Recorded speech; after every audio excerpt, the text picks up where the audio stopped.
Hey everyone, so I'm going to read to you the Warring City-States Read It part of the PLP. Objective: you will identify the different political systems that have developed in Greek city-states. Introduction, and I'm going to highlight where I'm reading. As the Dorian period ended, life began to change in Greece. Mycenaean and Dorian cultures had previously been based on their ancestors. By the end of this period in Greece's early history, Greeks identified with their local culture and location instead of a unified country.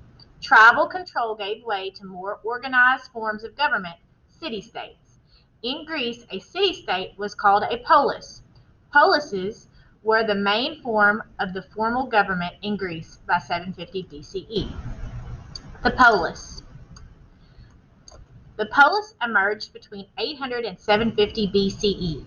Because of Greece's isolation, the polis was able to develop and thrive. Polis were small independent political units. Greece did not have large monarchies like Mesopotamia or Egypt.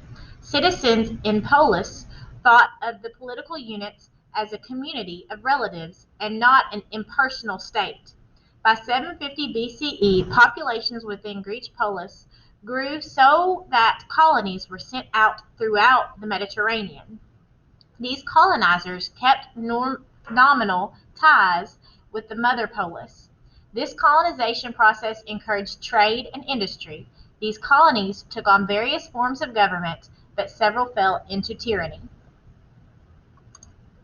I'm going to read from here. In the ancient Greek sense, a tyrant was not necessarily bad. He took on a dominant position in the polis. By the end of the 6th century BCE, most tyrants were driven out of Greece by the polis. Most talented and active citizens took full part in polis life. Greek culture really blossomed when the agora developed in the polis. Here you have found that the Greek philosophers and debating, discussing in public. So an agora is a meeting place or a marketplace, and if you hover over that, you'll see that it says that. Some prominent polis were Athens, Sparta, Corinth, Thebes, and Argos. As mentioned above, polis took on different forms of government. Sparta developed a monarchy, which was a one-person rule, such as a king. Thebes developed an oligarchy, which was ruled by few, usually aristocrats. And a tyranny was the takeover of power by violent or forceful means. It is not democratic. The strength of the polis was reflected in several ways. The period of colonization showed that people were prospering when the people have to work and a steady source of food and lodging, populations will increase. This occurred and the polis expanded by colonizing the surplus population outward. Even the Romans noticed and called southern Italy Magna Graecia, or Great Greece, because of the majority of the people living there were Greek. Constitutional and legal reforms were also created. And then it gives you a map here of Greece, and it shows you over here where Athens was at the red dot. And you have Turkey, Bulgaria, Macedonia, and Albania. Athens. Over time, Athens formed a democracy which is ruled by citizens. A series of rulers made laws that emphasized equality of people under the law. In 621 BCE, a nobleman named Draco took control of Athens. He created a legal code based on the ideas of everyone being equal under the law. Punishments for crimes were harsh, most resulting in death to criminal or guilty party. Draco's laws also continued debt slavery. People who became indebted worked as slaves in order to repay their debt. Once their debt was repaid, they could become a free people again. Solon was Athens' next ruler, beginning in 594 BCE. Solon outlawed debt slavery.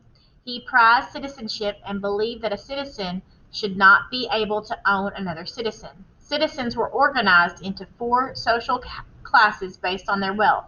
Every citizen could participate in Athenian assembly. Only the top 3 social classes could hold political office. Solon brought forward the notion that any citizen could bring charges against a wrongdoer. In most cultures, only a king or nobleman could make charge. Further progress towards the democracy in Athens occurred when Clisthenes became the leader of Athens circa 525. He tried decreasing the power of the wealthy classes by making 10 classes based on where one lived instead of the wealthy. Ordinary citizens were granted more power. They were allowed to propose laws for debate and voting. Clisthenes also created the Council of the 500. This was a governing body that proposed laws and provided counsel for the assemblies. Citizens became council members by lottery. These new policies sound very advanced, which were for the time, but Athens was limited to a direct democracy. It was limited because citizenship was not granted to everyone in Athens. Only a few Athenians were granted citizenship status because only free men were able and eligible. Women, foreigners, and slaves were not granted citizenship. Each of these groups had few rights.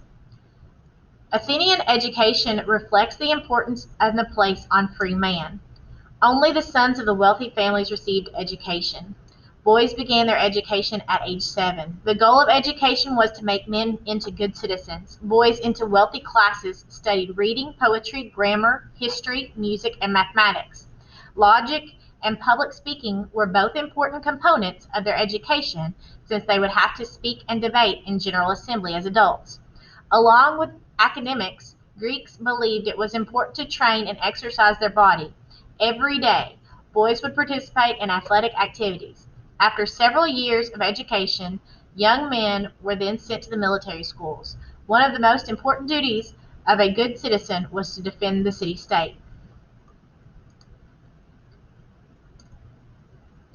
Girls were not formally educated and trained by like the boys. Instead, they were taught at home by their mothers and others in the home about caring for family, weaving, cooking, additional skills needed to be good wife and mother.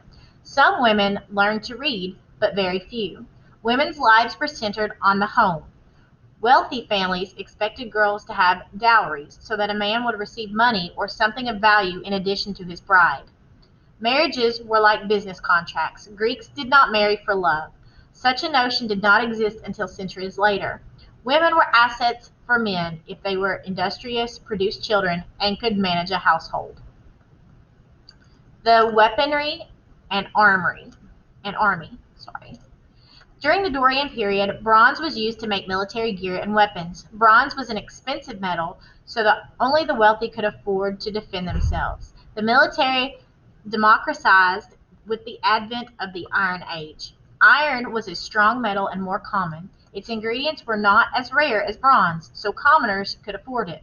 Ordinarily, citizens could buy weapons and join armies to defend their city-states. Foot soldiers in the army were called hoplites, and the hoplite revolution also helped the policies thrive. This contributed to the infantry becoming heavily armed. A hoplon is a round shield that is worn on the left arm. It was made out of wood and coated in bronze. Leather was fastened on the arm of the shield and for added strength. A band attached the shield to the hoplite's arm.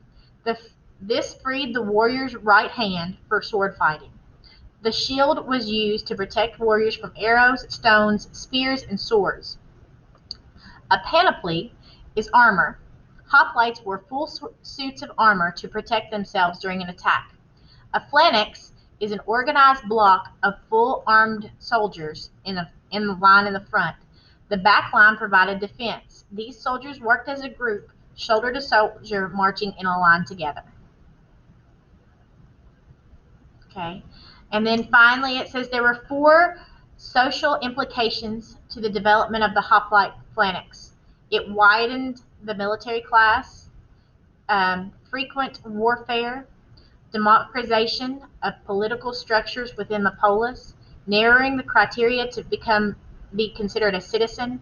So some of those poor, those outsiders, those foreigners, if they would come and be part of this society of hoplites or warriors, then they could grant their citizenship. As the polis thrived, a rich culture was able to develop. The Greeks were polytheistic, meaning they believed in more than one god. Their pantheon was made up of 12 gods, but there were more lower ranking gods. The 12 gods lived on Mount Olympus and acted like humans. Most Greeks believed in private morality and civic duty, and not in state endorsed religions. It says Athenians emphasized public speaking and logic with their education, and that would be a true statement. So we click true. And then you'd submit. So on this, there is a take it, just like there was with your mountains and sea. And you're going to click on that. You're going to click on the attachment, and you're going to take the Google form for take it. Okay, bye guys.